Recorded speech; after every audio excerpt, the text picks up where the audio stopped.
अस्सलामुअलैकुम वरहमतुल्लाहि वबरकातुहू। I hope so you all will be fine. अल्लाह ताला आप सबको ईमान और सेहत की बेहतरीन हालत में रखें, आमीन सुम्मा आमीन। अच्छा जी, हमारे पास असाइनमेंट आई है करिकुलम डेवलपमेंट EDU 402 की। असाइनमेंट 1 है एंड स्प्रिंग 2024 की है। अच्छा, यहाँ पर आपने ये सारी इंस्ट्रक्शंस देख लेनी है जो कि हर एक असाइनमेंट से पहले होती हैं कि 12 फ़ॉन्ट साइज़ होना चाहिए एंड टाइम्स न्यू रोमन उसका फ़ॉन्ट का स्टाइल होना चाहिए, ब्लैक फ़ॉन्ट स्टाइल होना चाहिए। लेट असाइनमेंट सबमिट नहीं होगी, करप्टेड और प्लेजरिज्म आएगा तो वो भी जो है वो टॉलरेटेबल नहीं है। आगे हम चलते हैं, ये हर असाइनमेंट के नीचे लिखा होता है। हम चलते हैं अपने क्वेश्चन की तरफ। Explain the various concept related to the curriculum, why is curriculum essential for the educational institution. कि करिकुलम किस तरह से रिलेटेड, करिकुलम के रिलेटेड जो है वो वेरियस कॉन्सेप्ट आपने देने हैं और ये करिकुलम किस तरह से इसेंशियल है एजुकेशनल इंस्टीट्यूशन के रिलेटेड।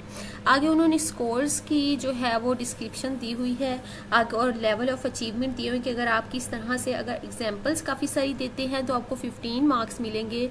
क्वालिटी बेहतर हुई और जो है थोड़ा बहुत आगे पीछे हो गया 13 मार्क्स। फिर एटिकेट्स में आ जाता है लाइफ एंड डिटेल इम्प्रूवमेंट्स 9। अगर आपको कोई भी नहीं होता तो वो जी आपको 0 मार्क्स से चलें जी। ये तो हर असाइनमेंट के नीचे होता है। हम चलते हैं अपनी असाइनमेंट के ऊपर जो कि हमने बना ली हुई है, करिकुलम डेवलपमेंट 402 EDU। अब जो है असाइनमेंट के क्वेश्चन हमने लिख लिया।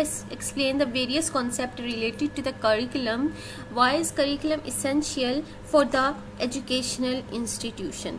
चले जी, हम अपने सोल्यूशन पे चले जाते हैं। इसको भी पकड़ के अगर हमने इसको बोल्ड करना है, चलें जी। अच्छा जी, सबसे पहले उन्होंने पूछा था कि करिकुलम के रिलेटेड हमने वेरियस कॉन्सेप्ट रखने हैं। करिकुलम के रिलेटेड हम जो है वो 10 को कॉन्सेप्ट यहाँ पर लिख देंगे।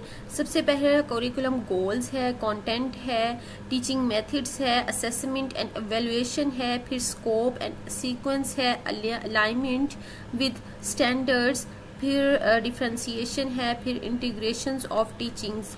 हमारे पास ये सारा कुछ जो है वो यहाँ पर आ जाता है। ये आप लोगों ने देख लेने हैं, वो सारे पढ़ लेने हैं कि आप लोग जो है वो इसमें कौन कौन सी चेंजिंग कर सकते हैं और क्या क्या चेंजिंग इसमें वैल्यूएबल है, वो सारी आपने देख लेनी है।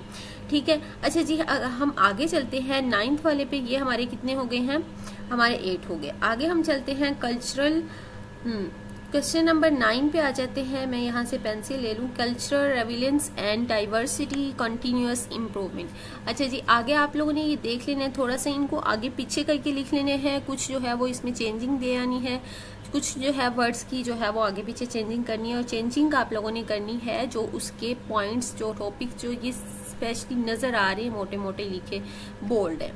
ठीक हो गया। आगे आप दूसरा हमारे पास पार्ट उन्होंने क्या पूछा हुआ था? दूसरे पार्ट में उन्होंने पूछा हुआ था कि जी आपने बताना है why is curriculum essential for the educational institution. तो वो भी हम यहाँ पर मेंशन कर देते हैं, why curriculum is essential for the educational institution for several reasons. ठीक है, यहाँ पर हम 5-6 रीजंस बताएंगे, वो आप लोग देख लें। अच्छा जी, यहाँ पर जो उन्होंने क्वेश्चंस में मेन चीज़ें पूछी होती हैं ना, उनको आपने आंसर में भी हाईलाइट करना ज़रूरी होता है। क्यों वो ज़रूरी होता है? क्योंकि ताकि वो बिल्कुल असाइनमेंट देखे बगैर ही, सुने पढ़े बगैर ही जो टिक कर दे, उसे पता चल जाए कि हमने जो चीज़ पूछी है वो सारी वहाँ पर, जैसा कि curriculum is essential for the educational purpose, ये वाली चीज़ उन्होंने पूछी हुई थी क्वेश्चन में। व्हाई इज करिकुलम के सेवरल कॉन्सेप्ट्स पूछे हुए थे, वो भी हमने मेंशन कर दिया। अच्छा जी, सबसे पहले है guidance and structure, quality assurance, students achievement, accountability, preparation for the future. ठीक हो गया। अब ये सारा का सारा हमारे पास टाइम्स न्यू रोमन है और 12 फॉन्ट साइज है, और ये हमारे पास क्या है? अलाइनमेंट में दिया हुआ है। ठीक हो गया। और सारा प्योर ब्लैक है। ये देखिए हमारे पास ये सारा क्या है? हमारे पास प्योर ब्लैक में आ रहा है। यहाँ पर मैंने सिलेक्ट भी किया हुआ है इस चीज को। ये सारा हमारे पास क्या आ रहा है? प्योर ब्लैक वाले में आ रहा है। ठीक हो गया। चले जी, मिलते हैं हम नेक्स्ट वीडियो में। अल्लाह हाफिज तब के लिए।